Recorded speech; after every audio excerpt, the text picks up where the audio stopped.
Welcome to the York Emporium. It is the first Friday of September 2014. Today is actually September 5, 2014. And we have something a little bit different tonight. We have Bizarros Across America, the tour, as opposed to the movie, is going on tonight. What we have is a series of artists and writers and poets who will be doing readings for us. There is a new kind of fiction, new genre of fiction that is just getting going, just getting off the ground, called Bizarro. And one of the leading lights from Bizarro fiction, believe it or not, lives right here in York County. And I want to invite Brian Keene to come up here and join me, if you would. Brian Keene, ladies and gentlemen. Yes, we really do have a studio audience here. Okay. So for once, for a change.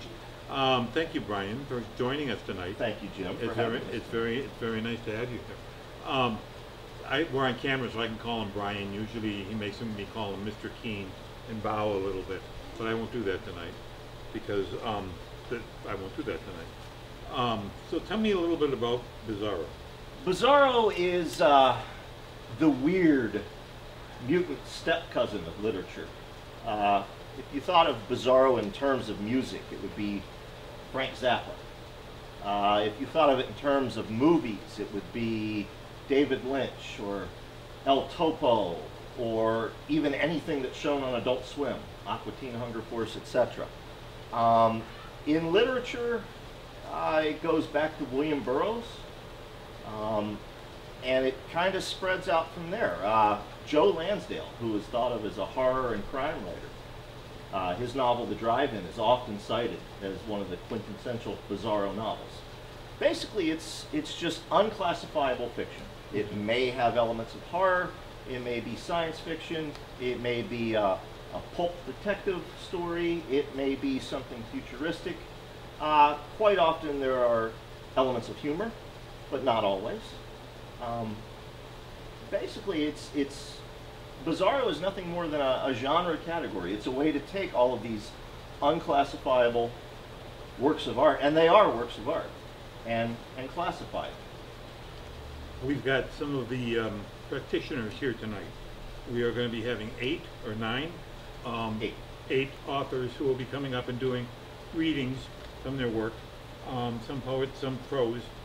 So you get a chance of a little taste of what Bizarro is like here tonight. So, without further ado, I'm going to introduce Brian Keene. He's a talent, so I'll get out of the way. Take it away, Brian. Thank you. I'm betting probably most of you are thinking, all right, well, you know, Brian Keene writes horror novels. Why is he doing a Bizarro reading? Well, I'm doing a Bizarro reading, number one, because I'm a fan. Had this tour come into town tonight and I hadn't been involved up here, I would be sitting right out there. I am a huge fan of this genre. I support it. I try to promote it. I want it to do well. I want it to grow. And the other reason I'm doing a reading is because after 45 some novels, I've found myself accidentally writing a Bizarro novel, which is called The Lost Level. It will be out later on this year. I'm going to read 6 quick pages from it, picking up in the middle of the novel. So basically, you've got this guy Aaron, who's been sucked to another dimension where the grass can kill you and the clouds are intelligent and the sun never sets and there's snake people running around and all these kinds of weird things. And he's met this beautiful barbarian princess who he tried to save, but so far through the novel she keeps having to save him. And their sidekick is this blue furry thing named Bloop, who doesn't speak other than saying bloop. And this picks up about halfway through the novel, but it will give you a very good taste of just what you're in store for. After crossing the stream, Bloop suddenly became alert. His pointed ears twitched and his nostrils flared. Without a sound, he darted off into the undergrowth and emerged a moment later with a concerned expression. He motioned to follow him, so we did. He led us through the foliage to a vast, flattened area where all of the plants had been crushed to the ground. It was obvious something large had bedded down here, and recently. The dragon? I asked. Kashina nodded. Meanwhile, Bloop crouched on his haunches, sniffing the air. His concerned expression remained. When he glanced back up at us, he put a finger to his lips, indicating silence. Then he stood and motioned at the trees. "The dragon is close," Kashina whispered. "I cannot be sure, but I believe he is indicating the scent is fresh." His nostrils flared again. He growled, staring off into the distance. He clutched one sword in his left hand, his tail entwined around the hilt of the other, gripping it tightly. I placed my hand on his furry shoulder in a gesture of reassurance, but his muscles were bunched tight and he was trembling. "Take it easy," I said. "It'll be—" Before I could finish, a thunderous roar rocked the forest, shaking the treetops above us. The sound stunned me. I've heard jets taking off, stood next to the railroad tracks when a train barreled by, and was even front row center for a Motorhead and Sick of It All concert once. But that roar was the loudest thing I've ever heard. Bloop sprang to his feet, nearly knocking me over. Kashina cried out and raised her pistol. I was so startled that I dropped my sword. While I was fumbling to pick it up, a second cry rang out. It was impossible for us to determine which direction it was coming from. It echoed through the trees, seeming to come from all sides at once. After a third roar, we noticed a new sound. My companions were unfamiliar with the noise, but I recognized it at once. It was the sound of hydraulics, very large and powerful, judging by how loud they were. "We need to find cover," Kashina said, struggling to make herself heard. "We're pretty hidden right here," I said. "Maybe you should stay put." "We cannot hide in the beast's lair. We must find a better place." Bloop was apparently way ahead of her. Switching his second sword from his tail to his free hand, he bounded into the forest, pausing only to glance over his shoulder at us. We followed along behind him, crashing through the foliage. Vines and limbs whipped our faces, thorns pulled our clothes and skin. As we fled, the roars and hydraulic sounds continued. They were so loud we couldn't tell if we were getting closer or farther away. The volume was maddening.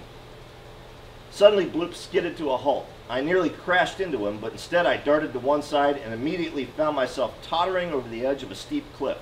I cried out, arms flailing. Rocks fell over the edge. I felt something snake around my waist and yank me backward. I gave a frightened little cry. When I looked down, I realized it was Bloop's tail. I breathed a big sigh of relief. "Thanks, buddy." "Bloop!" he responded. I turned my attention back to the cliff. The slope had been hidden by thick vegetation, but now that I stood on its edge, I could see a deep, narrow valley between us. But that wasn't what caught my attention. What did were the two opponents fighting on the valley floor. I'd seen many bizarre things since I'd come to the Lost Level, but it was at that moment the full otherworldly strangeness of my situation hit me full fold. Below us, engaged in a fierce battle, were a Tyrannosaurus Rex and a giant Japanese robot.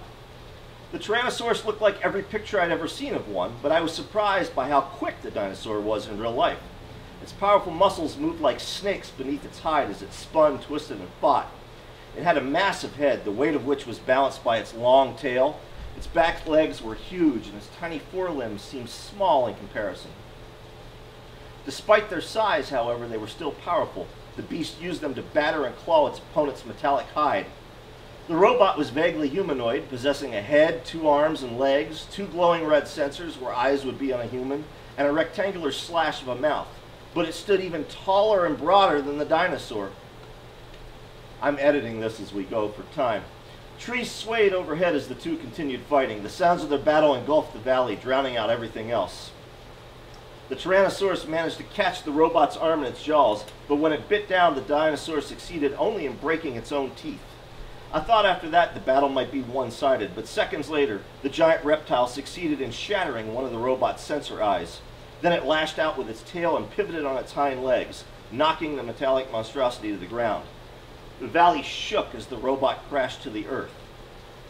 Both opponents rose slowly, circling one another. The dinosaur roared but sounded weaker than it had before. It was bleeding from dozens of wounds, limping, and as its backside turned toward us, I saw why. A broken tree trunk jutted from its rump. The robot whirred and chugged, and a terrible grating sound came from somewhere deep inside it. Then black smoke began to seep from between its joints. The damaged robot plodded closer, and then a bright gout of flame erupted from the joints around its leg, followed by more smoke. The light in its eyes went out, and it collapsed. The ground trembled once more. We're going to edit that. We're going to edit that. We're going to edit that. Despite its wounds, the Tyrannosaur charged, loping towards us. The glare in its eyes reminded me uncomfortably of the snake men we'd fought earlier. They'd had that same cold, soulless look. I imagined it was the same expression in a shark's eyes right before they attacked. With a cry, Bloop scrambled up a tree, using his tail to clutch both of his swords and all four of his limbs to climb, scaling it with a speed that belied his size. Kashina followed him, but when it became clear that she wasn't as agile as our furry companion, he lowered his tail like a rope, dropped the swords, and gave her a lift. I glanced back to the dinosaur and was dismayed to see that it was already upon us. Instead of running, I pulled the .45, remembering that I had 6 bullets left. I stood my ground with my feet shoulder-width apart, raised the weapon, grasping it firmly in both hands. Then, with that car-sized head only yards away from me, I took a deep breath, exhaled, and pulled the trigger. He shoots. Holy shit! I stood there gaping, shaking from the adrenaline coursing through my veins. The wet remains of its eye dripped from my hair and chin. So I know that was abbreviated and edited down for time, but I'm not the main attraction tonight. I just wanted to give you a taste. No, it's not a horror novel. It has horrific elements. I mean, a giant dinosaur is certainly horrific. But there's a lot of weirdness in this book. It's my 46th book, but I hope that you trust me long enough by now that you'll give it a try. And thanks again for coming out tonight and supporting these artists. They really appreciate it, as do I. Thank you, Brian. Thank you. All right. Well, if that wasn't bizarre enough, we have another author coming up.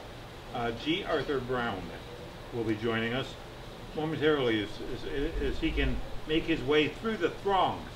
He's like parting the waves coming up here. And never turning his back on the camera at all. Hi. Hi. You made it. You're G. Arthur Brown. That's what they tell me. Son of a gun! G. Arthur Brown, ladies and gentlemen. So, where are you from? I am from Westminster, Maryland. Okay. So that's more or less local. Pretty much, yeah. About an hour and a half drive for you? A little bit less. Okay. And I would like just to note that he came in and this very respected creative guy, this artist, this writer of some renown, bought a big stack of books here at the York Emporium because there are books here. Okay. That's enough of my commercial. Ladies and gentlemen, G. Arthur Brown. Yes, I'm G. Arthur Brown. My first book, Kitten, is... I'm G. Arthur Brown. My first book, Kitten. I have a couple copies here tonight if you might be interested in purchasing it. What I'm reading here is just a simple piece of flash fiction that I've written. I write a lot of it, and I'll probably be publishing a collection of all the flash fiction I've ever written in the not-too-distant future. This is called Hellblock. You scan the shelves at the back of the Walton Bowers for a simple, cheap solution to what ails. Ricky had told you that you could find something there that might help with your pitiable condition. You had always considered yourself smart, and damn it, you are smart. That doesn't mean that you hadn't been particularly up to a damnable level of folly, though. Dating the daughter of gypsies is always a tricky avocation. So what? She found a red hair in your underwear. It could have come from literally anywhere. It didn't have to be semen gluing it there, either. It could have just been a random hair that floated through the air, down into your crotch, glued there by snot, accidentally, that you spat inside your drawers when you were sitting on the toilet. But she jumped to conclusions, and she happened to be right. And she said that her mother could see it all in her crystal ball, and that her father was good with knives. But if her mother had seen it in a crystal ball, then why did she think it was the red hair of a cis female and not a transsexual? So gypsies don't know everything, and lucky for you, her father died in a tragic roofing accident shortly after she found that scarlet little traitor hiding in the fabric of your tighty-whities.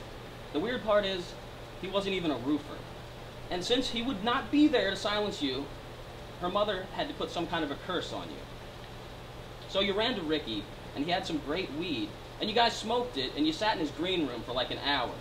He calls it the green room because the whole room is this thing lighted by weird fish tanks containing no actual fish, but lots of algae. And when you get really high, you can totally imagine you're in a low-budget sci-fi movie from the early 70s. It's so dim that your vision actually seems grainy like cheap film stock. And sometimes you imagine that the clumps of the green slime are moving, coming to life, developing appetites that might cause them to exit their watery prisons and seek out the blood-filled flesh of mammals on land. Kind of like a low-budget sci-fi movie from the early 70s. But where were we? You got high and you told Ricky your woes. And as he always does, he offered you the solution to your problems. And as you always do, you wrote it down on a slip of paper torn from a piece of mail that was probably very important. And as it always is, your handwriting was barely legible. So now you're standing in a drugstore, gaze locked on various products intended to cure supernatural maladies. One claims to treat lycanthropy, another specifically is for witch tit, whatever that means. So you bite the bullet and ask a girl who works there. Hi, do you have something called Heil Black? No, we don't have anything called Heil Black, she says, not taking her gaze off the box of alien pregnancy tests she's merchandising. Oh, shoot. My friend told me I could get it here. But lucky for you, she says, looking at you with bright eyes, we do have Hell Block, a fine product to alleviate damnation by voodoo, gypsy curse, Lord's name in vain, and many other causes. She points to the product on the shelf, and it comes in this weird, bright red box with pictures of cartoon devils all over it. You pick it up and you look for any signs indicating how it actually works. Is it effective, you ask her? Can't really say. No one ever comes back from the grave to let us know if they escaped hell or not. It's only $3.99, that seems pretty cheap. I got this pen for free, she says, pulling a pen from atop her ear, and it works. You frown. But eventually you know that ink is going to run out. Not really a glasses half full kind of guy, are you, she says. But my glass is half full of poison. Does that make me a pessimist or an optimist? Well, I hope it makes you an optometrist, because I really need some new glasses. Of course, you are an optometrist. How could she know that? You looked into her eyes. Her glasses are a bit out of date, and they aren't too huge for her face, which is how you know they're at least 5 years old. But even so, you can see beauty in those pale green eyes, and you are in love. Luckily, she turns out to be a tranny, and the two of you live happily ever after. Until you die and go to hell, because all those products are totally bogus, and you shouldn't waste your money.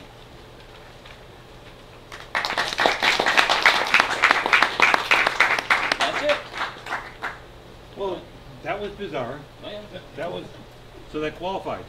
I hope. All right. So how long have you been doing Bizarro fiction? How old are you? 37. No, I'm kidding. 37. Yeah, I pretty much all my life. I didn't know Bizarro existed until probably about 4 or 5 years ago, and at that point is when, rather than not knowing what to label my fiction anymore, now I say I'm Bizarro, and I found a whole network of people that write similar stuff. So, without even really trying, you became trendy. Am I trendy? Yes, you are. I didn't try. Yeah. If that's what you're asking, no, I didn't try. You didn't try. Okay. But thank you for being here tonight. You're done? I'm done. Oh, okay. Yeah. I G. mean, Arthur Brown. He's done. He's done. All right, next. Well, that was nice, I guess. Next we have Christoph Paul, who is coming up. Big hand for Christoph Paul. Thanks for having me. Now, you've been doing this for a good 60, 70 years. 75. 75 years, okay. You're going to do a reading tonight? I'm going to do a reading from, this was my third, and this is really where the book I found out I was Bizarro. I didn't know. I was a humorist, and I just started getting weirder and weirder, and I just thought it'd be fun to do a book about a shark attack on the White House, called Great White House, and that's kind of how I found this genre. I was like, what do you classify this? And somebody actually said, this is Bizarro. Is there a convention or Yes. anything? There is a Bizarro convention? It was Bizarro Con, and I was like, Bizarro Con. finally, and it was... Where is Bizarro Con? That's in Portland. And the thing that like really, I remember talking to some people and they said, we just screw with genres. And I was like, yes, that is what I like to do a lot. Yeah. So that, we like to play around with genres and, making like this kind of B-movie, kitschy book. But, I had a lot of fun with it. And, so yeah, it's the title pretty much says it all. A Great White House, yeah. So all right, so you're going to give us a reading. Yeah, I'll give a reading of a quick chapter. Basically, the sharks have already attacked, and and I used real politicians. Are there real presidents in there? Obama is our protagonist. Oh. So I took no sides, just had fun. Equal opportunity. Does he get eaten? I don't want to be a spoiler. Oh, okay. Sorry. There could be a sequel called Billary Bites Back. We'll see what happens with the next election. The group looked at Obama the same way they looked at him when he proposed Obamacare, but he knew what he was doing. The president held up Malia's inflatable Hello Kitty boat in his left hand and 2 cardboard cutouts of One Direction members in the other. Obama held them high in the air like a modern-day Moses holding the 10 Commandments. The water is rising. This is the plan. Agent Birdman and non-smokers blow this Hello Kitty boat up. Senator McCaskill and Birdman took turns blowing up the Hello Kitty boat as rainwater collided against the lake outside the second-story window. They were safe, but in less than an hour, water would be coming through the window. Obama had explained the plan. The CTF felt it was better than Rand Paul's offer to sell the United States federal government to China or Russia to pay the debt. Members agreed that 2 senators from each party should go in the blow-up boat and try to reach the group of scientists at Ben's Chili Bowl.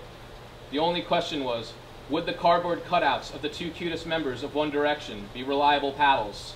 Some feared the cutouts would disintegrate in the water, but Obama assured everyone that the manufacturers of Teen Idol cardboard figures triple laminated their products after complaining to Consumer Reports regarding how poorly the cutouts withstood the saliva of teenage girls.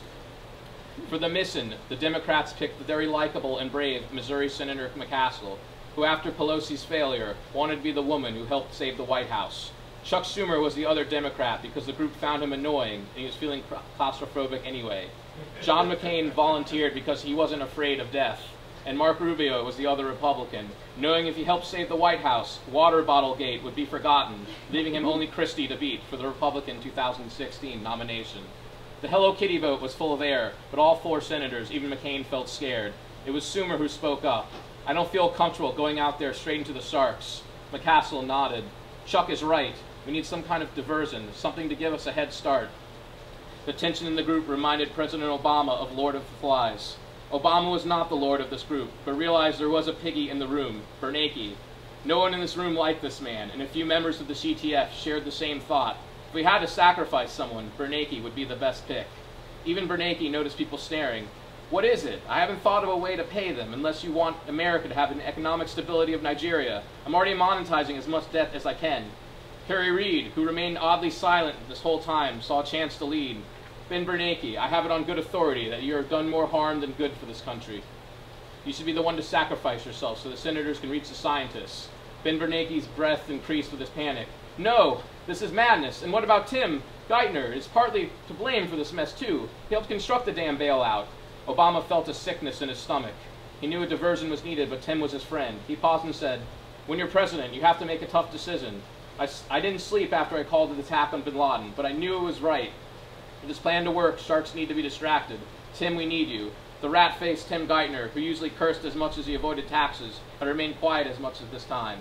He looked at everybody in the room, besides Bernanke, with disdain. You're fucking kidding me, Barack. What are we, the fucking Incas? Tim, you're a good man. I consider you a friend, but it's like the scene in Godfather 2, where the man must sacrifice himself. Ted Cruz stepped up. I got a few bullets left in the gun, Obama. I can make him do it. No, gentlemen, we are not the Chinese or the Incans. You do not need to kill yourself. It's simple. You need to cut yourself. The blood in the water will distract the sharks. You can do it. Lead the sharks over to the other side of the White House when the senators paddle the One Direction cutouts to Ben's Chili Bowl to get the scientists. Ted Cruz was none too pleased and shook his head. Half measures, Obama. I can put a bullet in both of them, make them corpses, and throw them the sharks. My buddy Perry down in Texas even said they're treasonous. It would even be legal. Obama protested. No, Cruz. The blood is enough. Bernanke and Geithner, as your president, I'm ordering you to cut a part of your body and let the blood drip in the water to distract the sharks. Agent Birdman, if you will help if needed, Agent Birdman will help if needed while the other senators take the boat in the water. Bernanke nodded. Fine. I can cut myself, but get that crazy cowboy away from me, he said, looking at Senator Cruz. Cruz scowled back. I'm no cowboy. I'm from Canada. But I'm an American patriot, and you're a traitor. You're the reason we're in this mess, but fine. At least you're shedding blood for your country. They all looked at Geithner, who chattered his teeth like a rat avoiding a snake. Blood makes me woozy. I don't know. I'm not even supposed to be here today. Birdman rolled his eyes. I'll hold you. The 3 of us. We'll go to the other side. I'll holler when the blood is in the water so the senators can quickly head out on the boat. Okay, Operation Senator Chili Bowl is a go, said President Obama, smiling for the first time since he had a delicious vegan breakfast burrito.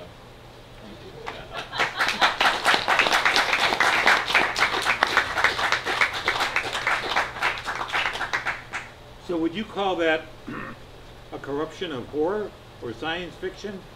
or surreal, or what? I would say it's just, I mean, I went for a surreal B movie. Like, I mean, it was almost like let's have a B movie meets South Park, and there was no real political agenda. I thought it would be fun to get like real politicians and have them be, you know, attacked by sharks. I mean, earlier China wants to collect their debt, and they send sharks. So, I see. Yes, totally, which is totally, you know. I'm on board with this, by the way. Yeah. I don't have any problems here at all. I just want to make sure you're understanding, or I'm understanding how you're want to categorize it. So it was, I would say, you know, kind of went as like a grindhouse B movie, which definitely, you know, like a cult. I mean, I love the ridiculous idea of it. I mean, sharks actually attacking the White House and using real politicians was fun, and I studied politics in college, so I knew enough to know, and it was fun. It was a little bit of satire, I guess you could throw in there. So it's a nice tent of what you can do. It falls into this genre of Bizarro. Now, you published this as a standalone book. There could be a sequel. We'll see. Okay, but I mean, it's not like an article that has been reprinted into a book. No. Okay. C-SPAN actually looked at it though. Really? That was the one fun thing about this. C-SPAN's like, what the hell is this? Yeah. Yeah. So. That was their review? What the hell is this? No review. They showed it though. They showed like I had a big poster board where you could put your head through the shark of the cover. Well, that could, yeah. All right, so it's called The Great White House by Christoph Paul. Thank you very much for coming. Thank you so much for letting me have you. Thank you. Okay, maybe you're getting a flavor of what we're talking about here. Now we're going to, Lisa, can you come up here? I want to make sure I'm saying your name right. Yeah. So Cantoral? Yeah, that's perfect. Oh, that's perfect, really. That's the first perfect thing I've done today. Lisa Cantoral, ladies and gentlemen. Now, are you going to be reading for us? Yeah. What are you going to read? I mean, prose, obviously. Yeah. Is this a work in progress, or? It's a short story. It's going to be in an anthology called Dinotox A Go-Go. It's the 100th anniversary, well, the 100th book of this press, Dinotox. It's published by Jordan Kroll. And this theme was strippers and strip clubs. Okay, strippers and strip clubs. Yeah. Okay, well, that's fine. This is community access television, so as long as we don't say fuck, we're fine. Oh, shit. Oh, shit, I know. That's okay. The fuck is I'm going to read a really dirty part. Oh, well, good. Okay. So this story is kind of inspired by Alice in Wonderland, which is my favorite book. But I had to write about strippers, so it's a little bit different than Alice in Wonderland. So I'm skipping the first page, and you're not gonna see what the end is because it's too long.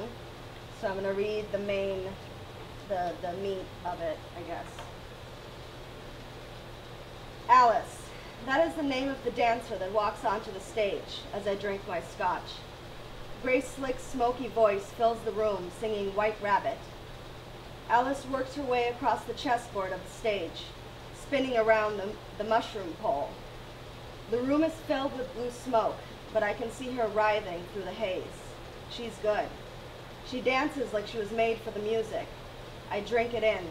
I drink my drink, and I drink her movements with my eyes, and I dig the music with my eardrums drumming to the beats. She gets down to a sheer black lace bra and thong, and I can see the carpet does not match the drapes. She comes up to me, all big eyes and curves, and asks if I want a dance in the blue room. I say yes. I think yes. I feel that yes down to my bones, and my bone firms up as I get up to follow her. Once we are in the blue room, we sit for a few and share a drink. She downs the scotch like it is nothing. I can tell she is drunk, but she still can dance and stay on her feet. She gets on my lap. She's grinding on me, making me hard. I want to be inside her. Kissing is off limits, but I paid for everything. Her gorgeous mouth is on my cock before I can even begin to wonder where this is going. It feels amazing. She knows what she's doing. She sucks on me like if she does not get my cum, she will starve. She is hungry, or at least she is damn good at faking like she is. This is her job, to make men believe she wants them and needs them. Truth is, she does. Just as I feel like I'm gonna blow, she stops and takes out some white powder. She asks me if I want any. I'm dazed. She takes out a makeup mirror from a crack in the wall. It has skulls and roses etched on the outside. She cuts out a few lines and she does 3. I sit down beside her and stroke her beautiful blonde hair. The rush hits me hard. My nose burns. I feel the sickly sweet drip down my throat. But then the adrenaline hits me. Her eyes are wide with dark fire. I kiss her and it makes me hungry for the wetness between her legs. I tear off her black lace thong, and before I know it, I am inside her. I thrust, and the wetness surrounds me. My cock, the needle, the cure. I pull out and start fucking her from behind. It feels amazing, and she moans louder. She screams like she's being slaughtered, but she tells me to fuck her harder. So I do it until her face is buried in the pillow, and all I hear are pale whispers. Her ass is up in the air, and she is gasping for air. I am afraid I'm going to come, so I pull out. She shoots me daggers with her eyes. What are you doing? She asks, breathless, wanting, and dazed. I'm getting close, I answer breathlessly. Fuck me in the ass then. I like it, she answers with a seductive and perverse softness dripping from her voice. Her ass glows in the dark like twin moons. I plunge into the tight spiral of darkness hidden in between. My cock slides in smoothly after the initial push against her dry outer skin and tightness. The harder I pound, the smoother it goes. She moans and screams, but she does not tell me to stop, so I don't. Harder, harder, harder. As I pound into her, the sensations change. My body is being sucked inside of her like I'm sinking into quicksand. I can't pull out and I'm afraid. I feel like I'm being vacuumed up like a pile of dust, and I'm suddenly falling. Either the hole is very deep or I'm falling very slowly. I am surrounded by mud and roots dripping with glittering green ooze. I try to grab onto stray branches that protrude, but they are very wet, and my fingers slip as the roots and branches cut them up. The ooze burns and the glitter fills my wounds. I hit the bottom with a thud into a muddy puddle. My clothes are soaked. It smells like fresh earth and some kind of bitter herb. I get up, dripping as I am, and try to look around. I walk a little ways and I see lights in the distance. I see a glowing red sign flashing neon through the musty fog that rises like swamp gas. It reads, "The Rabbit Hole." Inside the rabbit hole, it is suffocatingly warm. I take off my hat and cloak. I sit down. I order a drink. There is a waitress whose breasts are spilling out. She has a white rabbit head and is dressed in white vinyl. She smiles and her sharp white teeth glisten. Her nose twitches. "What would you like to drink?" she asks, with a soft, smoky voice, tilting her head coquettishly. I stare at her dumbfounded. "Would you like the house specialty?" she asks, mirth bubbling beneath her apathetic monotone. Okay," I reply. I must be going mad. I went into some damn strip club, I drank too much, I fucked some stripper named Alice, and I'm having some fucked up fever dream. Sweat it out, drink your drink, act normal, and none of these crazy rabbit people will eat your face off with their knife teeth. She brings me some green drink I do not recognize with a sprig of clover on the top. It tastes minty and I drink it down while I glance around nervously. Everything is white. There are drinking fountains shaped like rabbit-headed women. The tables are round and white.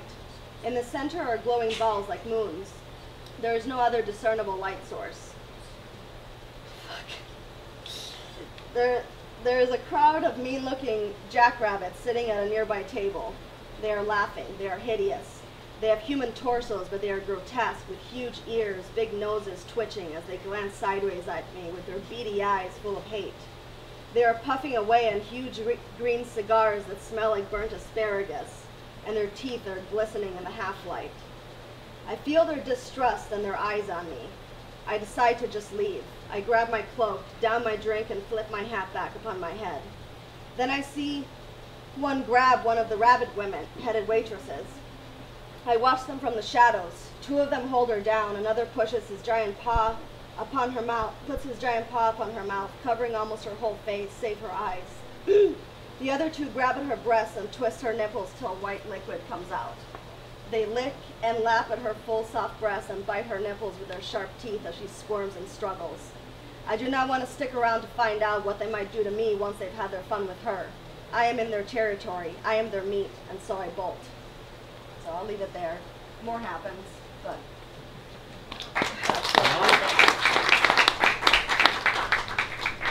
Well, at least we didn't say fuck. Yeah. Fuck. We may have to do a little bit of editing on that one. That's fine. You know, Bleep but, it? you know, Bleep it or what? well, just cut it out altogether. Your 10 minutes. I feel like I've been bad. No, you haven't been bad.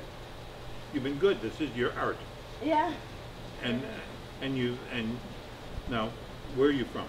I'm originally from Mexico. Uh-huh. And where do you live now? In New York. In New York, Yeah. in the city. Yeah. The big city. Yeah. Okay. So are you happy with the way things are going? Are you making a go with this? Yeah. I mean, I've had I've been in the scene for a while, and it took me a long time to be able to transition from poetry to fiction, because mostly, like in high school, I mostly wrote poetry, and then when I finally started to work on stories, it was really a challenge to just make a story that starts and ends and have language that works and everything. So now I'm working on a longer novella. I would think that going from poetry to prose like this would be good. Yeah. I mean, because with the poetry you're used to coming up with some kind of images, but doing it in very, I don't want to say terse words, but tight. Economy. Yeah. Word economy. Yeah. Sylvia Plath is a huge inspiration to me. Like reading her, it helped me find my voice, and it helped me, you know, really think about rhythm and language and how every word should count, and just wanting things to be crisp and visceral. Like it's, you know, it's what, it has to get me off, you know. How many books have you published so far? This is the first story I'm going to have in print, and the novella I'm working on right now will be the first book. Great. Well, let me ask you this. Will you come back when it has been published? Yeah, And we can do a reading and do the whole shebang. Yeah, that'd be great. That'd be great. Cool. All right, so I want to get this right. I want to make sure it's Lisa Cantorell. Yep, that's me. That's Lisa Cantorell. Thank you for joining us. Okay, we're going to start now. We're not at the midpoint, but we're going to start now with something completely different. Mykle Hansen is one of the leading lights in this whole new genre that's being created, and he's the one who's put together this tour, and he's the one who is coming up next. He has written a number of books, and we have copies of them here tonight for sale, and we will have copies, I'm assuming, after tonight here for sale too at the York Emporium. Ladies and gentlemen, Mykle Hansen. Thank you. And thank you for getting all dressed up. We really appreciate that. It's very hot. I don't know if you can tell that on camera. It's been an incredibly hot week to be on tour, actually. 90 degrees and muggy everywhere we've gone, and it's just now finally stormed down outside in York, Pennsylvania. Stormed down outside in York, Pennsylvania. So that's a relief. This is the Bizarro Across America tour. I'm really excited to meet up with all the East Coast Bizarros here. I came out from the West Coast. I'm from Portland, Oregon. I have a new book. I have many books, but this is my newest, and it's probably my best.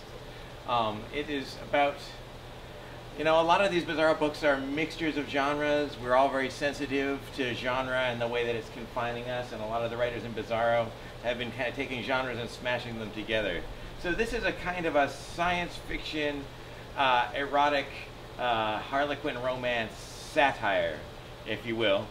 It is about the world's first robotic porn star and how she becomes ruler of Earth. But that's kind of only the first half of the story. After she becomes ruler of Earth, she's happy for a while. She lives in a castle with her pet robots for 23,000 years, and she feels like she's fine just being alone.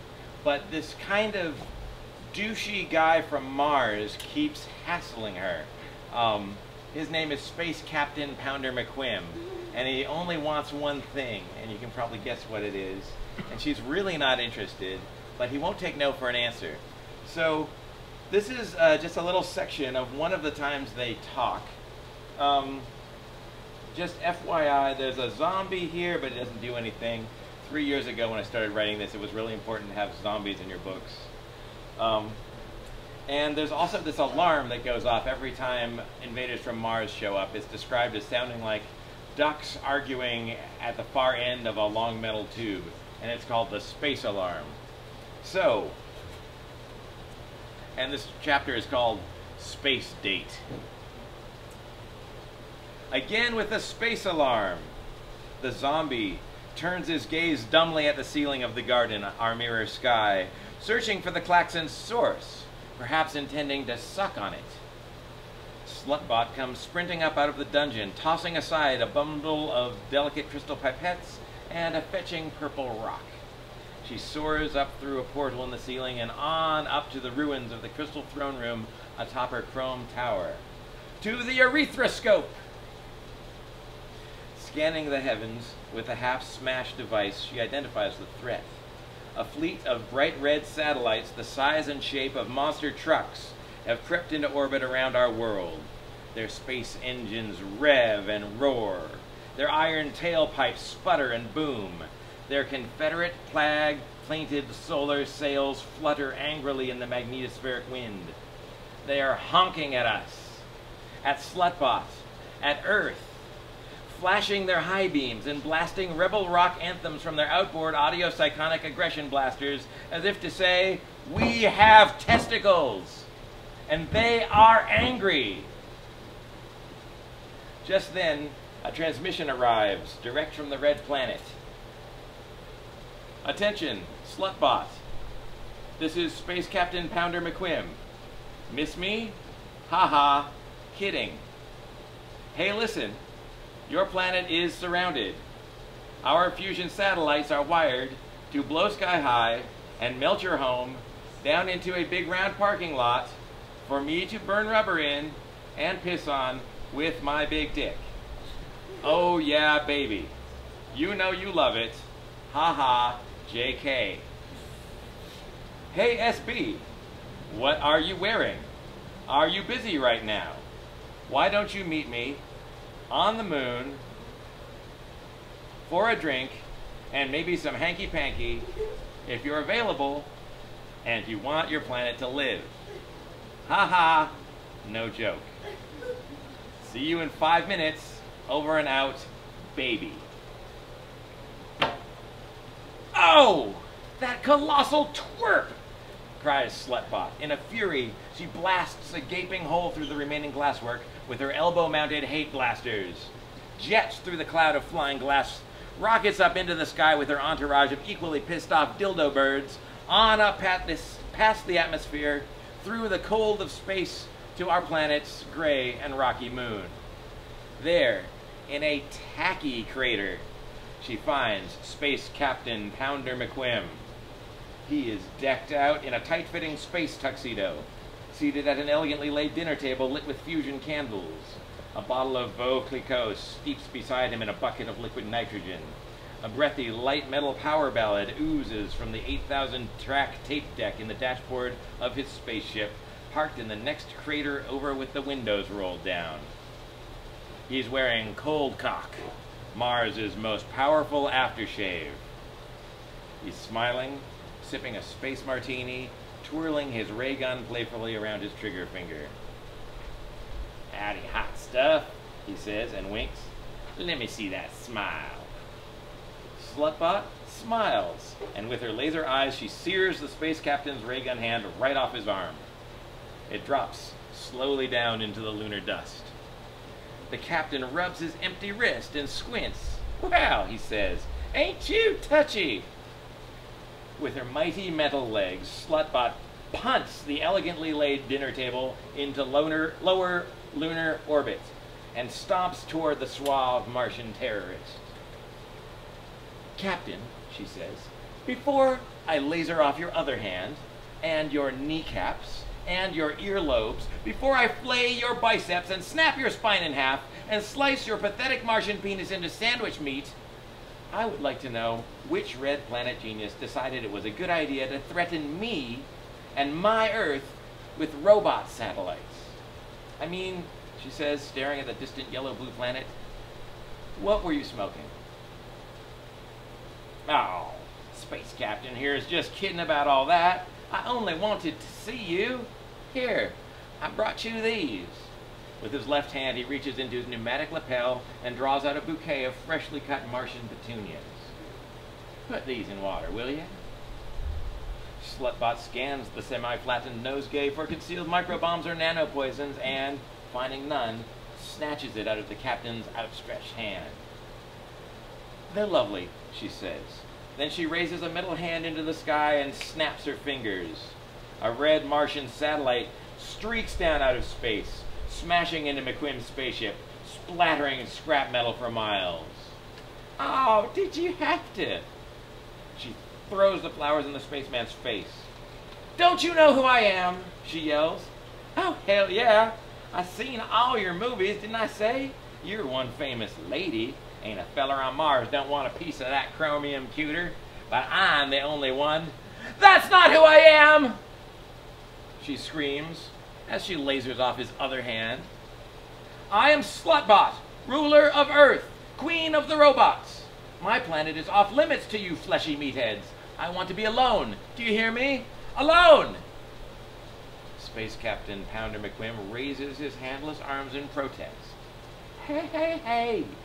Settle down there. Don't get all laser, bitchy. This here ain't even Earth, all right? This here's the moon. And we're just talking. So hold your horses. She holds her horses. Say what you came to say, she says. Alrighty, he says. Slutbot, Mars ain't got no women. None at all. We got no one to hold us. No one to comfort us. No one to make us a sandwich. Ain't one of us can cook worth a damn. The laundry's all gone to hell too. We can't make no babies and we can't get no pussy. Mars is hurting for a women's Slutbot. We fresh ran out just 10,000 years back. They all ran off. Said we was mean. Said we didn't treat them right. Didn't show them our feelings, our vulnerabilities. Said they wanted us to cry for them and share our hopes and dreams. But that weren't never going to happen.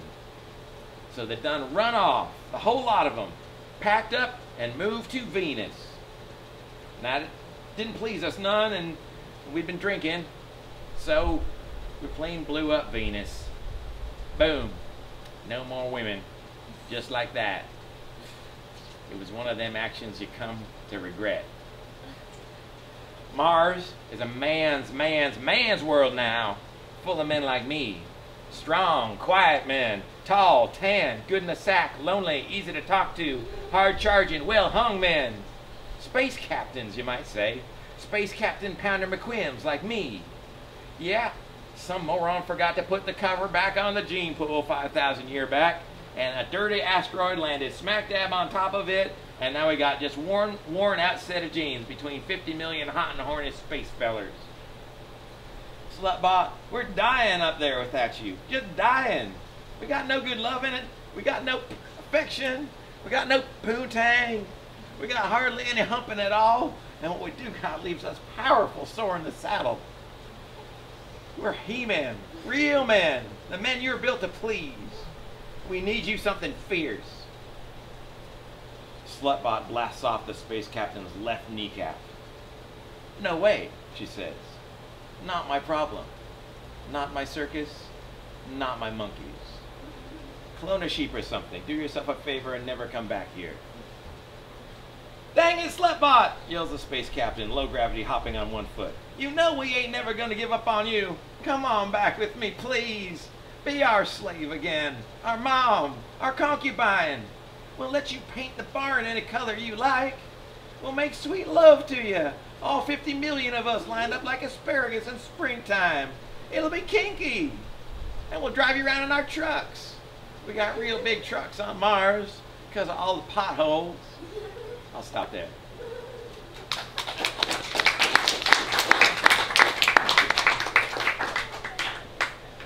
All right, that was a reading from I, Slutbot by Mykle Hansen. Ladies and gentlemen, Mykle Hansen, thank you for being with us tonight.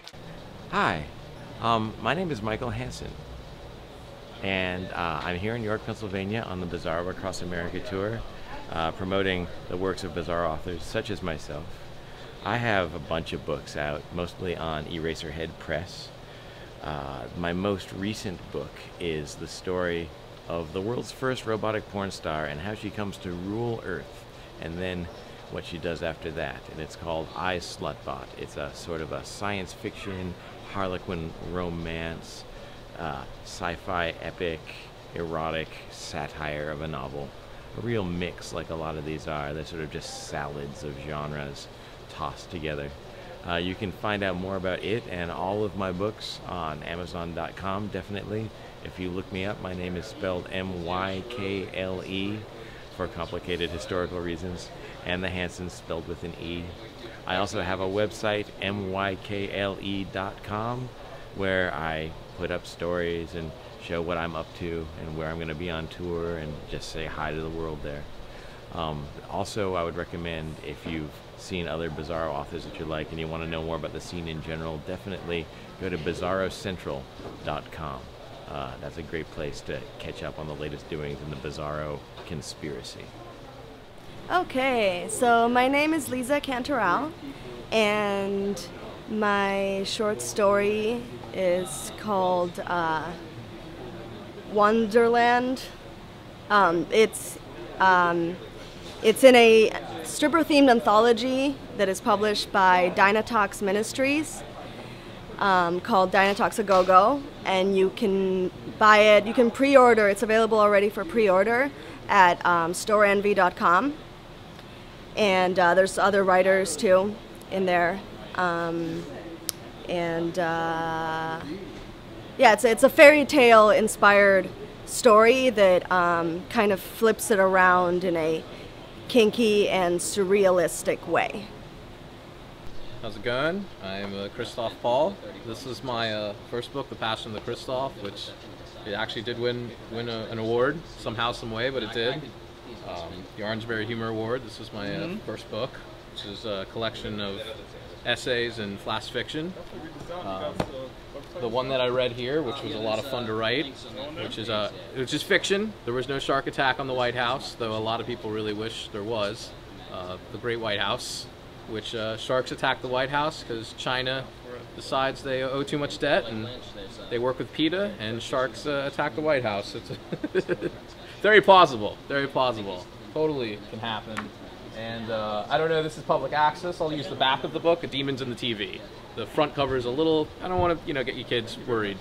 So, and this was kind of done like a CD. So it's a collection of short stories with a little secret story at the end. So, and you can find probably the best way to find my books is Amazon, and try to get them in local bookstores. But and yeah, I'm Christoph Paul, and you can find me at ChristophPaulAuthor.com. Thank you. I'm G. Arthur Brown. I wrote a book called Kitten. It was published by Eraserhead Press as part of the new Bizarro author series in 2012. And it's available at Amazon.com, any online venues. It's just Kitten by G. Arthur Brown. It's sort of a surreal tale of a family and their problems trying to hold things together. And there's a kitten involved that it's not really a kitten, but then later it is a kitten. So, covers all bases.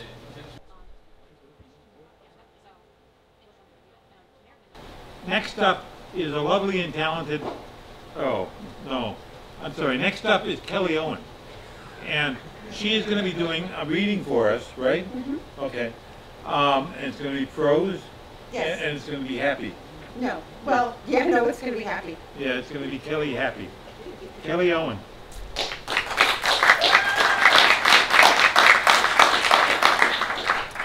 I I am a thriller horror writer who only dabbles a little bit in Bizarro.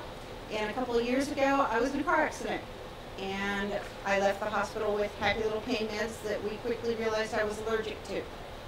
I wrote this on bad pain meds. This is the little pink chair and the chicken leg. The garbage has been put out around the neighborhood.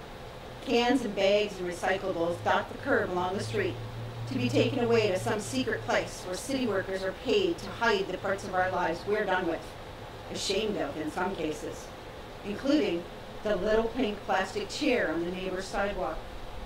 The chair isn't broken. It isn't scratched or damaged in any way.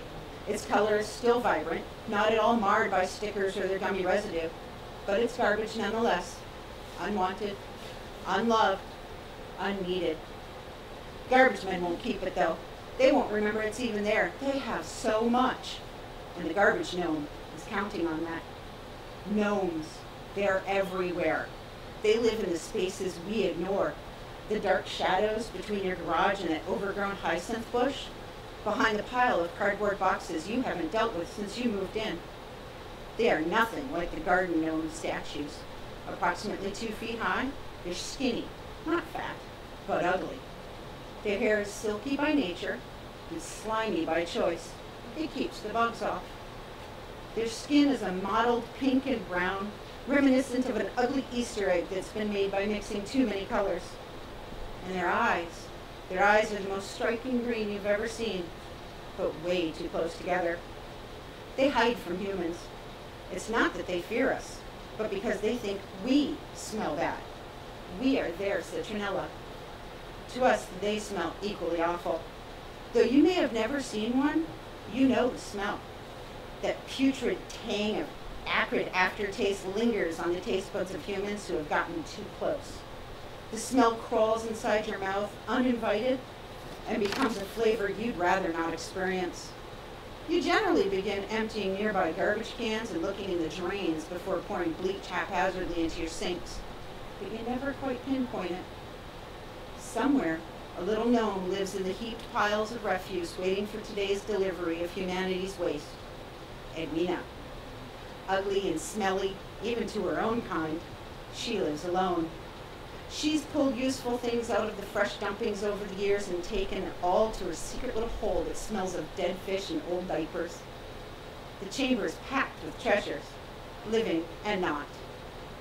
The bugs she has as pets, the broken shelves, a beanbag she restuffed with stained, sweat-soaked mattress fillings, countless dead plants and fake foliage give it a homey feel, and the non-functioning television she stares at, giving voice to the flies that buzz in the compost there as she imagines their sitcoms and dramas.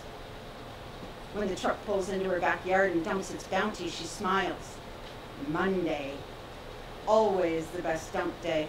Right after the weekend, it's full of all the leftover party food and spoiled barbecues. It's rife with treasures from the unsold garbage sale items the owners threw out with the diapers and coffee grounds. They would have taken money for it. Edwina never has to pay. The pink plastic chair sits high on the pile as she pokes her head out of the ground. The sun reflects off the arm. Shiny plastic is like a beacon to garbage gnomes, and she smiles a blackened grin of rot and glee. She slinks over the piles and around the blocks of garbage, snags the chair and makes her way home. She brushes off imaginary dirt from the chair and sets it in the living room.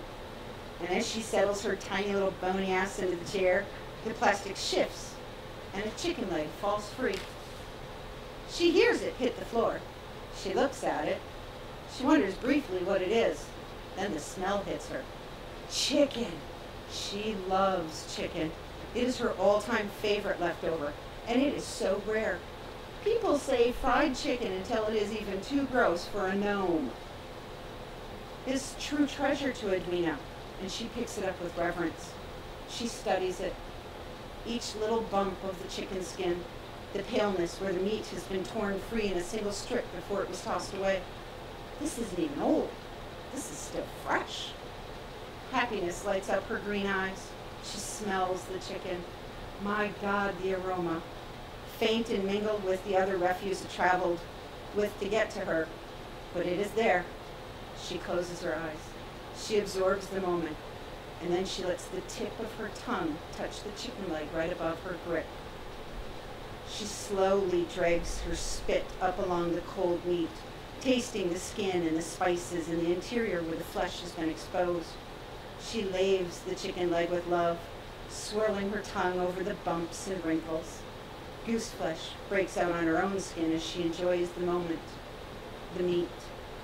She flattens her tongue, giving her more surface area, more taste buds for effect, and runs it up the chicken leg again and again, covering the meat with her spit while she slicks its own juices away. The texture changes slightly, as if she's waterlogging the meat, pulling out the juices it offers and giving back her own, an erotic osmosis of flavor and appreciation. Left, left, no, my left! Edwina jumps and drops the chicken leg, the disembodied voice startling her. She looks down at the floor and sees two tiny black dots right above the torn flesh on the chicken leg blink at her. She waits, leaning in, for the chicken leg to speak again, to locate its mouth, to understand what is happening. Instead, the voice comes from nowhere, from everywhere. It whimpers, "Don't stop." Edwina picks up the chicken leg, sniffs it. It still smells like chicken. She looks at the black dots she had presumed to be spices, trapped between fried grease and skin, and watches with fascination as they blink at her again. A tiny spot shines in each flat orb, like an oversized cartoon eye with a jewel of white to show depth. "Please." She puts the tip of her tongue against the exposed meat and feels it lurch, bucking from within its tight skin, urging her to move against it. It pulses against her tongue, and her mouth instantly fills with saliva. Her excitement evident and unexpected, she resumes exploring the chicken leg with a new fervor. As she trails the edges of flesh where the skin is jagged from the bite previously taken, the chicken leg moans. She echoes its sentiment. Appreciation for the flavor comes out in tiny whimpers and sighs. The chicken leg returns the passion by releasing moisture and cries, small cries of delight into Edwina's mouth. "Oh, oh, yes!" Trapped juices are released in a rush and pour from the chicken leg into Edwina's mouth as she licks and swallows as fast as she can to keep up with the flood of flavor traveling across her tongue. The explosion of flavor is sweeter than the skin had been. It's dark and rich like gravy poured across a Thanksgiving plate. Edwina licks her lips at the chicken leg as it stops twitching. Her own heart slows in beat with the pulsing flesh in her hand until it comes to a normal pattern that matches her exhausted breath. She runs her tongue back across the exposed meat, barely sweeping the edges of broken skin with her lips, and pulls every last drop greedily before holding the chicken leg out for examination. But the eyes are black spots of pepper again. She shrugs and opens her mouth wide, deep-throating the chicken leg, pulling it slowly from her lips, the flesh of her mouth popping and hopping over each bump and curve. She sinks her teeth in near the tip and tears free a juiceless piece of dry meat. The flavor has been sucked clean. The flesh is boring. It is nothing more than food now. Again. Edwina smiles, remembering the twitches and wash of flavor the chicken leg had given her moments before, and swallows one last time before slumping, exhausted, into the little pink plastic chair.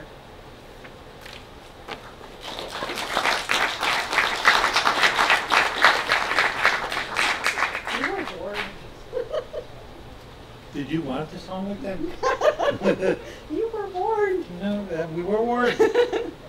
Well, that was fun. That was fun. Have you put? Now, where are you going to publish This will be in the next collection. Oh, The next collection that I do. Oh. Black Bubbles was the last one. Right. This will be in the next one. okay, great. So, and then we'll have more of Kelly here. Good.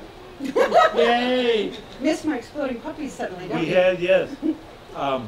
Kelly is as you know, is probably, if you've watched the show at all, is a regular here. She comes in quite often. We can't stop her. She comes in quite often for Horrible Saturday in July every year.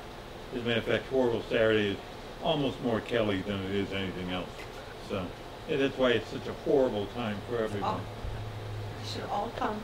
Yes, it's a lot of fun. It really is. But all right, we're done with you. Good. All right, I'm running away. leave. All right,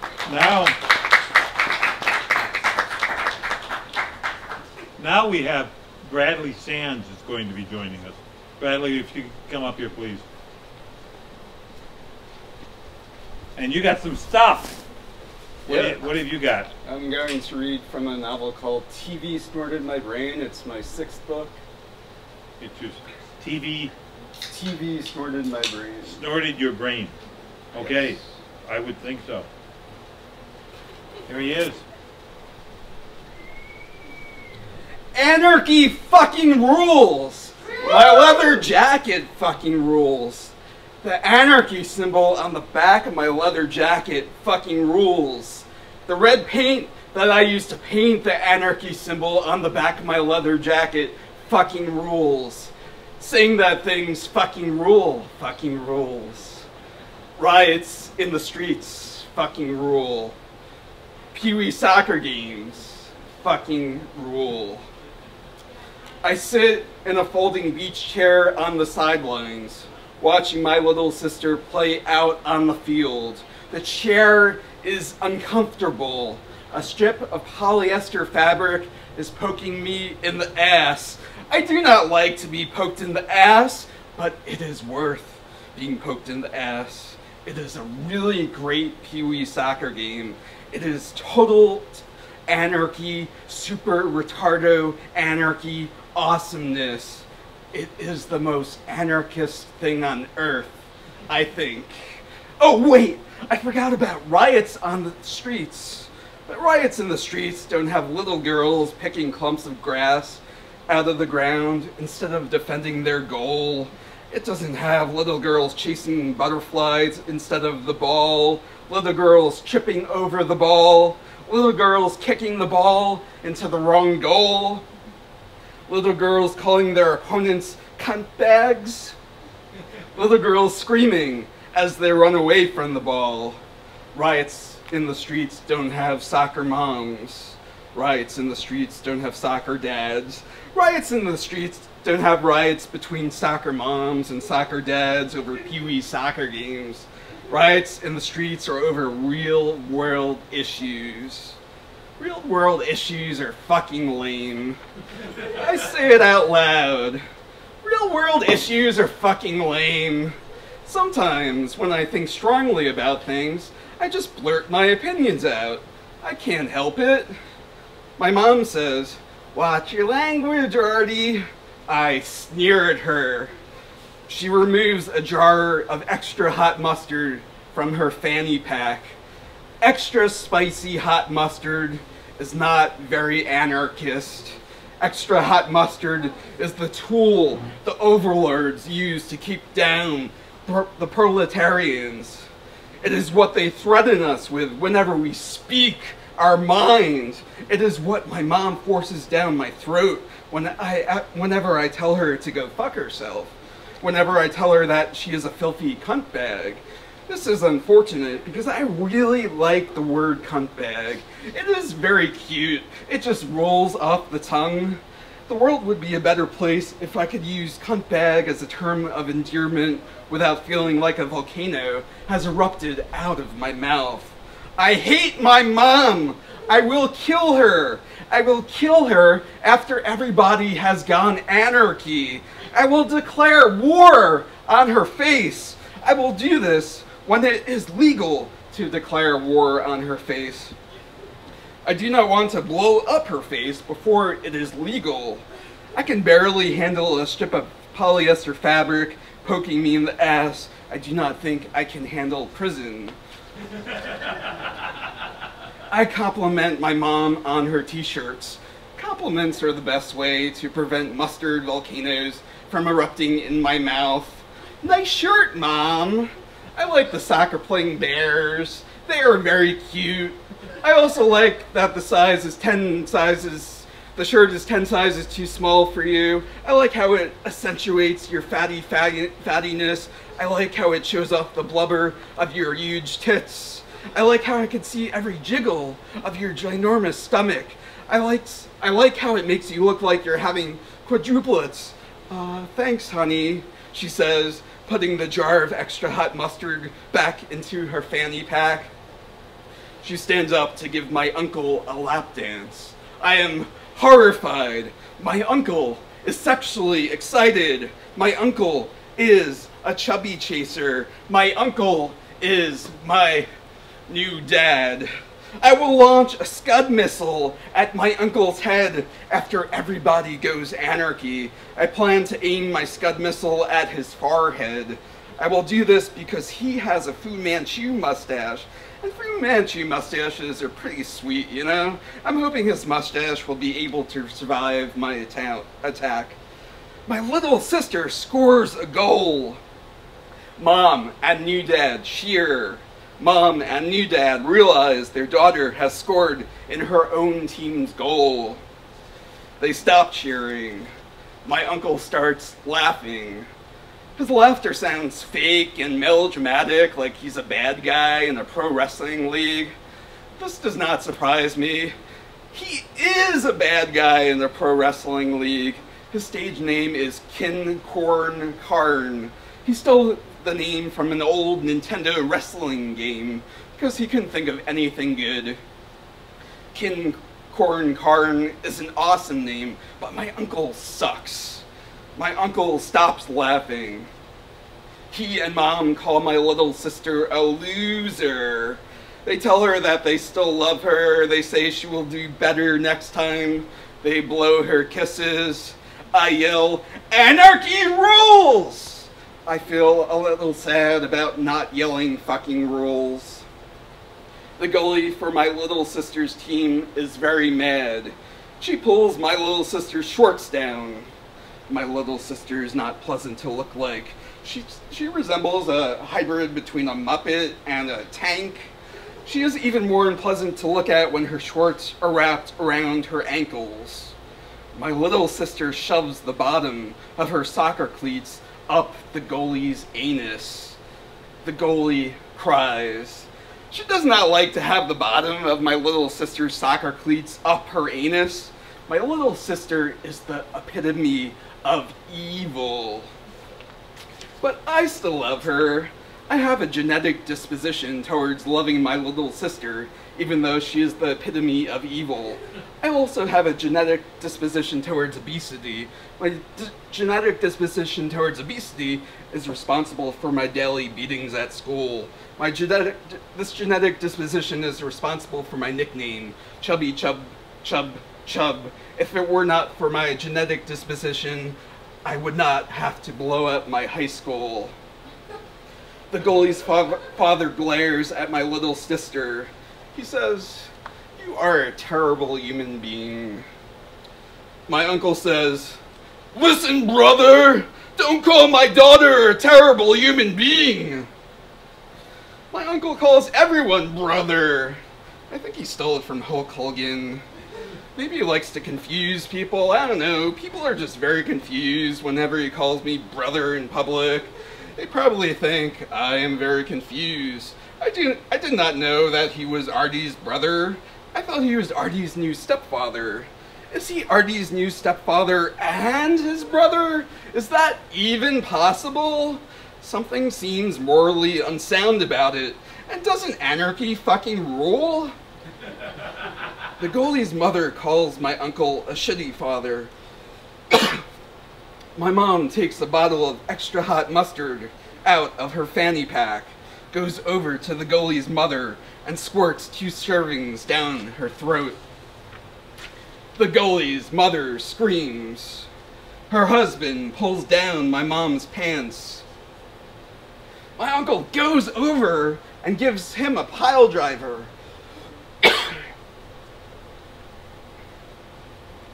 The goalie's father is now unconscious. The goalie's mother is very angry. She pulls on my uncle's Fu Manchu mustache. My uncle's fatal flaw in the wrestling ring causes him to howl. The parents of the competing soccer team watch the confrontation.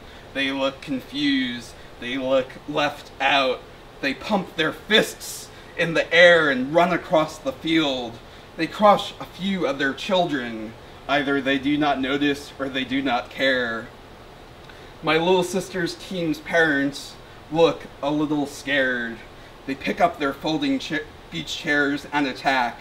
The Pee-wee soccer girls pick clumps of grass out of the ground, and they chase butterflies, chip over the ball, call their opponents cunt bags, scream as they run away from the ball, and kick it in the wrong goal. I march through the chaos. I smile. I take pictures. I stomp on the ground. I hoot. I duck to avoid flying beach chairs. I feel a tear splatter down my cheek. The glorious anarchy has made me think of my real dad, and he died last year. My real dad died during a riot at a Pee-wee soccer game. It was one just like this, except the opposing team's parents were wielding broken beer bottles. The mother of a girl who my little sister anally penetrated was one of those parents. The mother of a girl who my little sister anally penetrated put a broken beer bottle through my real dad's brain. I feel bad.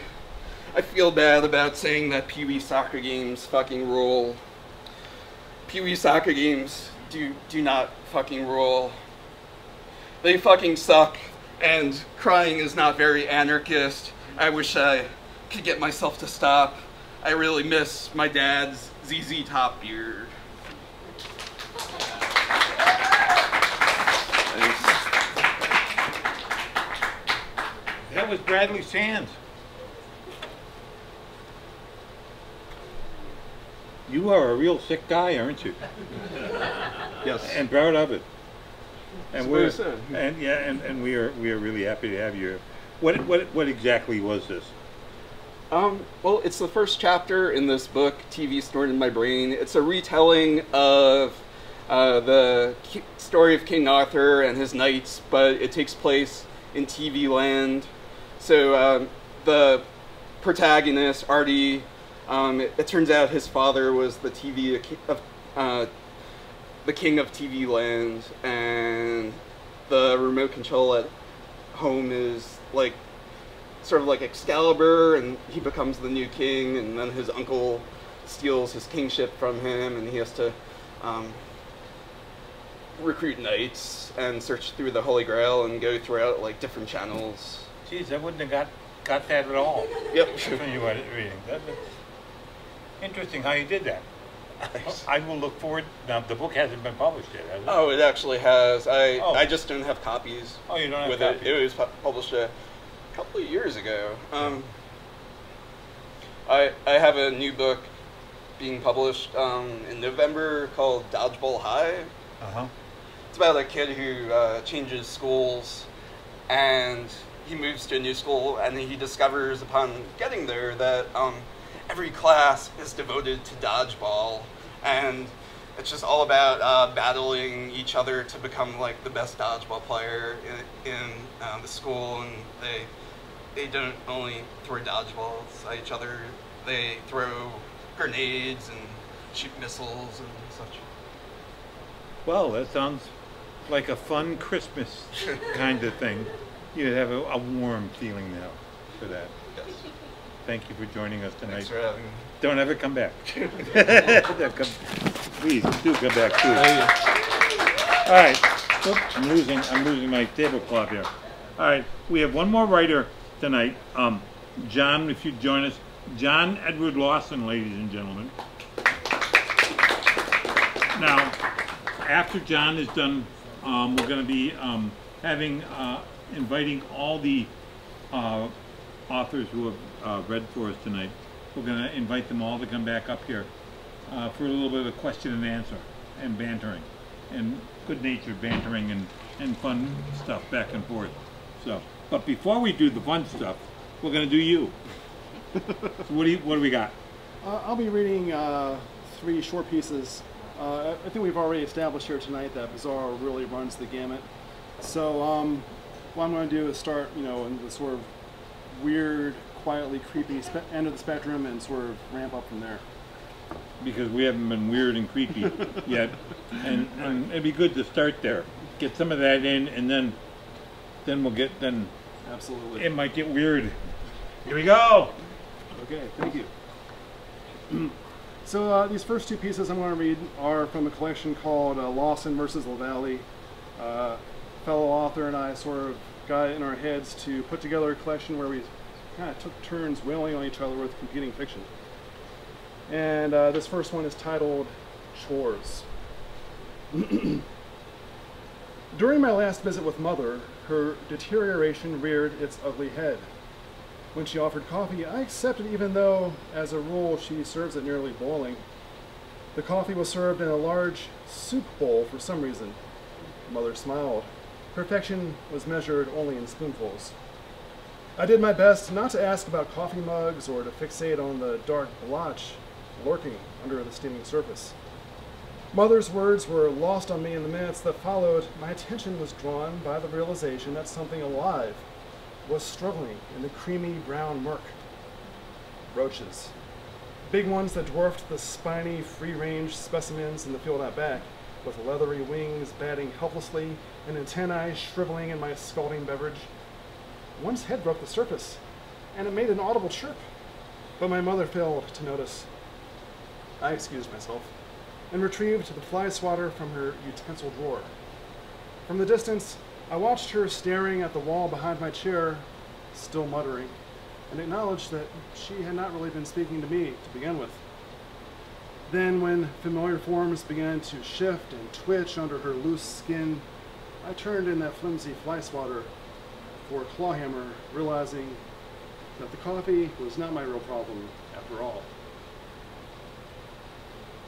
And this next one is titled Feral, and it's based on some real life stuff that happened to my family and I. Our neighborhood was overrun by feral cats. Nothing kept them out of our yard. Finally, I resorted to sexing goats on a heap of razors. Then I drilled a hole in my boy's thigh, filled it with nitroglycerin, and blew that sumbitch. Wifey was next. After staking her down, I tied a scythe to the John Deere and plowed her field for the last time. Then our house was last on my list, burning after I filled it with molten demon seed from Satan's right nut, which he kindly loaned me for the evening.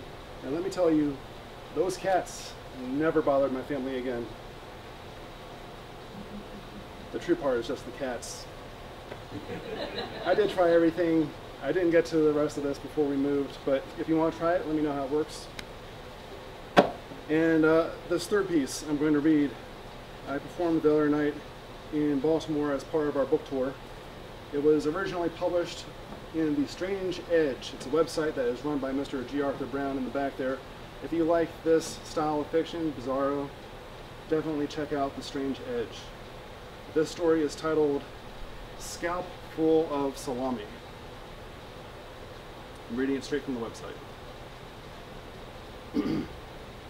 The licking never stops.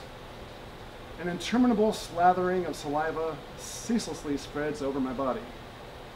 Could you knock it off? In a minute. I've got to take a potty break pretty soon for number 7. A what? I knew they were strange, sure, but could they realistically have 7 differing bodily functions? You don't know what a number 7 is? If I did, I wouldn't have bought you in the first place. It withdraws, seemingly hurt by my statement. Strange, these things and their quirks. We've conditioned ourselves to say anything and everything to our pets, and now we've saddled ourselves with these new creatures. The rules are changing. Who knows if that's a good thing or a bad thing? You wouldn't be that way with me. I thought we were buddies. Sure thing, you're my best co-buddy. It's amazing, wonderful and amazing what we've managed to achieve through genetic engineering. Oh, come on, forget it. I have a little salami, it's on me. I try to joke. Thankfully, these things possess indomitable cheerfulness. Already my buddy's 6 groups of sticky pads began to shift on my neck and I could hear its stomach growling. Judging from the potbelly it has been cultivating, I might want to think about picking up some low-fat salami. Matea is coming my way and I nod my head, careful not to topple my buddy. Hey, Matty!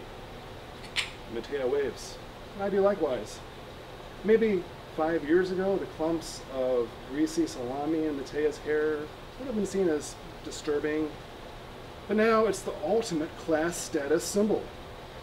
My buddy clings to my left ear, jockeying for position on my neck, and a few dozen meat bits, warmed by my body heat and from an hour being out of the fridge, are starting to develop quite a strong odor, which is not entirely unpleasant either. My buddy pauses to sniff at the starlight under the night sky. Alpha Orionis, it says. I still can't get used to how they can do that.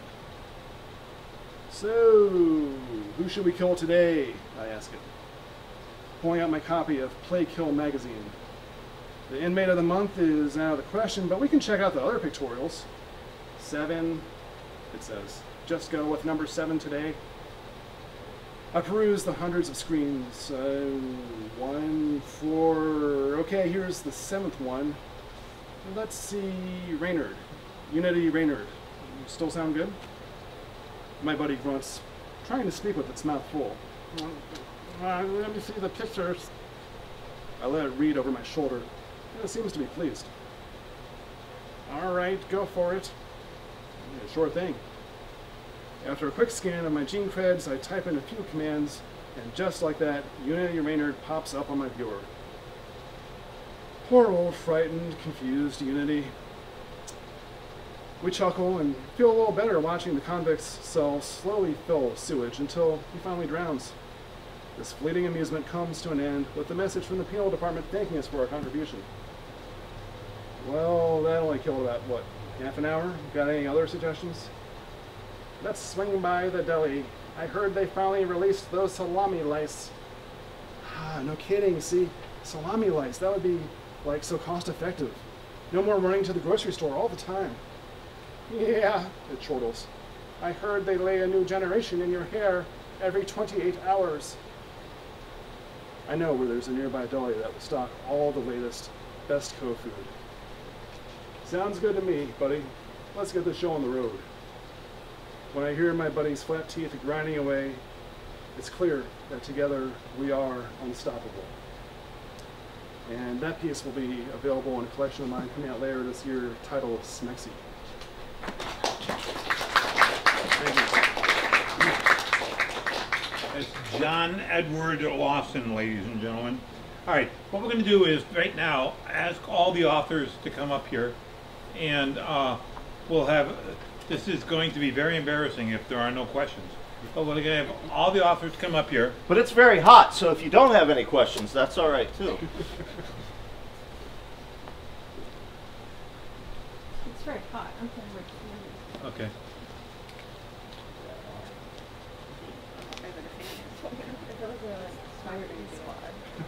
All right, so we're going to take questions from the studio audience. So, studio audience, you've been thinking about questions. Do you have any? Did not catch the guy's name all the way on the left. I'm Bradley Sands. Bradley Sands. Did you play dodgeball as a kid? And what did you think about dodgeball? Oh, I loved dodgeball when I was in like. We're going to have to step in closer. I loved dodgeball when I was in junior high. Like kids would make fun of me and pick on me, and like I get my revenge because I was really good at dodgeball, and I hurt them and knocked them out of the game. It was great. Okay, that's good. Did people pick on you too, Brian? They still do. They still do. They still make fun of you? I mean, I had bullies in school, but I dealt with them appropriately. Yeah. I would find another bully and I would pay him comic books to beat up the bully messing with me, and it all worked itself out. That's the way to do it. That's the way to do it. Bradley, do you think maybe you could talk to the organizers of BizarroCon about putting on a dodgeball game between all of the authors who are going to be in attendance in November? That would be good. That would be awesome. And you know what would be even better is you have the authors on one side and have the publishers on the other. Cameron actually had this idea like 2 years ago. We could do it in the courtyard, but there's no, like, you know how when you're playing dodgeball in a gymnasium, there's walls on all sides, so if you throw a ball, then it just gets knocked off the wall. But in the courtyard, if someone throws it and no one catches it, then we could just lose it. That would be the end of the game. Risky. Yeah. Very risky. Yeah. We'll probably give it a shot. Why are you? Oh, good. If I did it, I would A, admit it, B, And- you would know it. And I'd be bleeding right now. When are we going to have a BizarroCon on the East Coast? Or is this it? This would be the man to talk to right here. Okay, well, that's something that we could definitely talk about. You know, our company, I work with a company called Raw Dog Screaming Press, and we've been organizing a sort of free event that travels from city to city every year. But we haven't done that one that's specifically just for Bizarro. But clearly, you know, there's a lot of authors out here, a lot of interest. Maybe it's something that we should talk to everybody about organizing. I always thought Bizarro summer camp would be fun. Oh, Yeah, yeah. that'd be awesome. Campground down near Ocean City somewhere, Yeah. you know, Yeah, rent it that'd be out so for a cool. weekend. Cool. Off Yeah. season, you know. Yeah. And Go fishing Do it and in drinking. February. well, that's a little close to That's too around close when to Bizarro. BizarroCon out in Portland. You Oh. know, it almost have to be spring, early spring. Or December. Christmas. Or Christmas, That's my yeah. birthday. We could have a Bizarro Christmas. My birthday. All right. That would be cool. Are there any other questions here? I want to thank everybody for coming along tonight. We really enjoyed, including you, Kelli. Thanks. We really enjoyed this. Ron, go. Most of it. Most of it was pretty good. Let's do this again. And soon. we should thank the people listening out there too.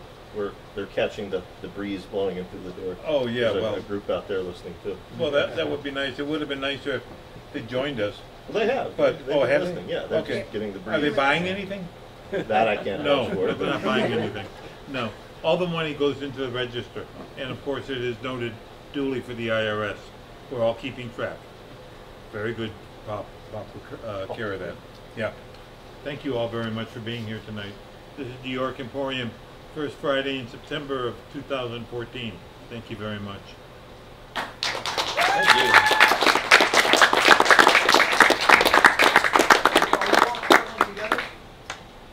Oh, are we all traveling together? Yes No. and no. Gimme. Some of us live here in the area and are like commuting back to their homes. I flew out from Portland, rented a car in Richmond, and so that's the sort of major piece of public transportation. And different writers have been hopping onto that car as it goes north They've at been different times. in Richmond and Baltimore. Last night it was Philadelphia. Tomorrow night it's New York. So Yeah. Staying in hotels or? no, they're staying at my house. Sleep over at Brian Keene's house. I've been in York County hotels. I'm not going to do that to my friends. Hotels. We could have hotels or we could have a rental car, but we can't really cover both. No, I'll put them at the Super 8 out there on 30, next to Round the Clock Diner. Actually, York is fortunate. Yeah. Can I just say what Jim said? Thank you all so much for coming out to this event. It's really great to see you here. It's really cool that you have a place like the York Emporium in your community. It's got so many different channels of culture that we get lost in. I am John Edward Lawson. I've been doing this for about 15 years now, writing all sorts of fiction worldwide. I've been doing novels such as Last Burn in Hell, short fiction collections like the forthcoming Smexy and Paramorn. Also already published Discouraging at Best, which was a finalist for the Wonderland Award, which is the sort of the highest award for bizarro fiction right now. And ironically, I'm mostly known for poetry. The Troublesome Amputee got 5 award nominations, Stoker Award, horror. but it has a lot of humorous stuff, bizarro, literary, all mixed in, very surreal. So definitely check it out. Most of it's through Raw Dog Streaming Press, which is easy enough to find online, rawdogstreaming.com.